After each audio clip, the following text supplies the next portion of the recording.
Phil, great to finally meet you. Good to meet you too. And congratulations on the film. Thank you very much. Could we start off by going through the story of Villain and what fans can expect from it? Well, I mean, it's obviously the title says one thing, but the film is very different. I think when I got the script, I saw, there was a way that I wanted to portray this film and this character of Eddie. I saw a very human side to him. It could have been portrayed as a kind of a villain, and essentially he is a villain, but he's got a real human side to him, and I wanted to explore that a bit more. So it's essentially about a guy who's come out of prison after 10 years, and he's got a pub that he's had most of his life, been in his family all his life. His brother's been looking after it while he's been inside. Unbeknownst to Eddie, his brother's basically, it's gone down the pan. He's gotten into a lot of debt with some gangsters, and he's been involved in drugs, and he's gone down the wrong path. So obviously, ultimately, family being family, Eddie wants to help him out and has to try to get him out of that trouble. Then realizes he's in a lot of debt, a lot more debt than he'd imagined, and does what he knows best to sort of try and get this money, and goes down a sort of a dark path, and it sort of doesn't end very well for him in the end. And I wanted to sort of explore that real human, the emotional side of that character, and all the characters really. We've got some fantastic actors in it. George Russo plays Sean Franks, his brother. He wrote it as well. He's fantastic. Some new actors who'd not really done much. Izuka Hoyle, who plays Chloe Franks, Eddie's estranged daughter, who he tries to reconnect with. She doesn't want to know in the end, but by the end of the film, it's like they're starting to have this, a bit of a relationship, and it could go a lot further.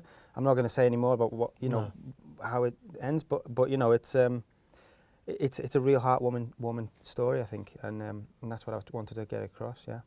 And how is it how did you first sort of come across the film? Because I'm just speaking to Craig about your short film, Seconds Out. Oh yeah. Just seen after I saw Villain, which is fantastic, by the way. Thanks, man. Thank you. And you can see elements of that come into to Villain. That was sort of said that was a big element of why you were sort of pursued for this. So how did it come your way? Well, so Seconds Out was my first short film that I'd ever done. I was an actor for 20 years, and in recent years, like probably the last 5-6 years, I'd really sort of thought about maybe making the decision to try and direct something. Yeah. Seconds Out came on my lap from a friend of mine who wrote it, and I said to him, look, I'd love to direct this. I think he was offering me a part in it originally. Okay. I said, I'd love to direct it, and he was like, okay, well, we've got a director on board already, so, but I said I'd love to be involved in it somehow, maybe on a producer level or something. Yeah. I loved the script that much, And so about a year went by, and I just called him. I said, what's happening with the script? And he's like, well, the producers, they want to change it slightly, so they made it, so it's now from what was 10 pages long is now 30 pages. And I read it, and it was like an episode of a soap, and it just wasn't the same film as what I'd originally read. So I said to him, look, I'm gonna offer you, I want to direct it. I want to direct the first script that you sent me. Yeah. And he just sort of, I think he'd had enough, and he just said, okay, let's do it.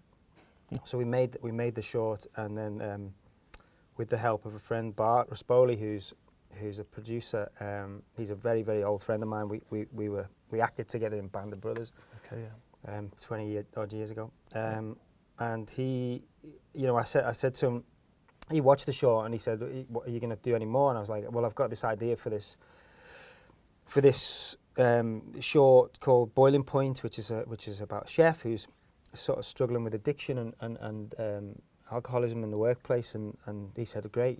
And basically he said, I'll fund it for you. Here's the money. Wow. So it was, it wasn't a huge budget, but it was ready to go straight away, which is we kind of struggled to get the finance on Seconds Out initially, and so it was, for me, it was like, wow, okay. So then we shot Boiling Point, 2018 Christmas time, and So not that long ago, really. No, it wasn't. No, no. Yeah. And literally the following day after we'd wrapped, he sent me. He said, "Look, I've got this script. Craig Fairbrass is attached. I'd love you to have a read, see what you think." And I sort of read it, and I was like, "Okay." He said, well, "You know, we'd be interested in if you want to maybe direct it." I was like, Wow. "When? when are we doing it? Let's do it, yeah." Yeah. You know, because I mean, I just thought it was a lovely piece, and the vision that I had for it, everybody else sort of was on board and had the same vision. You know, Craig especially. Absolutely. You know, we wanted to make the same film, and that is very important to me. You know, Definitely. because when you start a relationship with someone, especially someone like Craig, who's well established, and he's he's the lead. He's in every single scene in this movie. You know, we needed to get on, and we needed to be on the same page, and we were, and so and then it all happened really quickly. Great. Came about.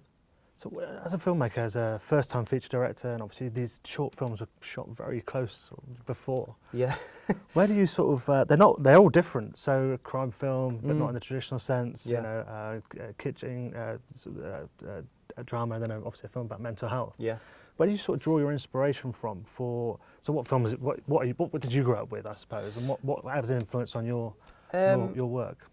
For me, it's because I started out as an actor. Mm-hmm. It's very, I'm drawn to characters and real. I'm interested in people, and I'm interested in diving into people's minds, and as I think as human beings, we're very like, we're nosy, and we like to know other people's businesses. Like, you got these programs like all these the Love Island and Big Brother and all those things. And you find yourself sort of, I do anyway, I don't watch them, my wife loves them, but I find myself watching them and being like fascinated by these people and what they're about, and understanding that, like, I know it's a front a lot of the time, but then you sort of see them in the, when they're just vulnerable and not they haven't got the guard up. Things like that fascinate me, and I think that's what fascinates me in terms of like, when I read scripts, it's got to be about, real human dilemmas and the human story of everything. I like to think, and films that I love to watch are dramas, really, and true stories about. I'm not a big fan of,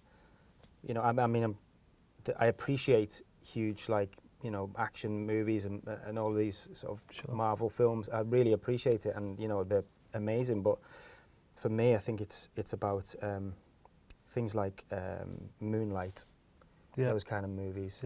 Uncut Gems, a recent one that's just mind blowing. Those are the kind of things that I like, and the sort of style that I like to. I saw that over the weekend, and actually it came to mind when I was writing these questions. Oh, really? Not as a direct comparison, because they're very different films, but it's kind of that gritty realism and that sort of thing, which does shine through, actually. So we got Robert Glenister as the villain, kind of the villain. Well, he is, So was he on board when you were involved, or was that something you actively pursued? No, it's something that we talked about that character a lot, and we were talking about maybe making him younger at one stage, and then the sort of who we could potentially get to play alongside Craig, and someone that would be sort of menacing enough that Eddie would be afraid of, essentially.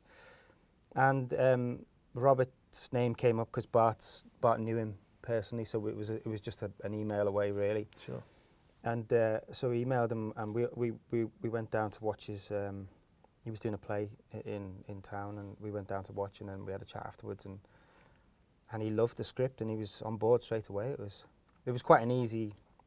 We were all excited by him because we just thought, he's a fantastic actor. And he's great in the film, Yeah, he's fantastic. Yeah. Got on to your other stuff, so just briefly, Boiling Point. So I've not seen it, unfortunately, but I'd love to. Stephen Graham's involved. He's doing all right at the moment. He's doing all right. Yeah. And so is the plan to make that into a feature still?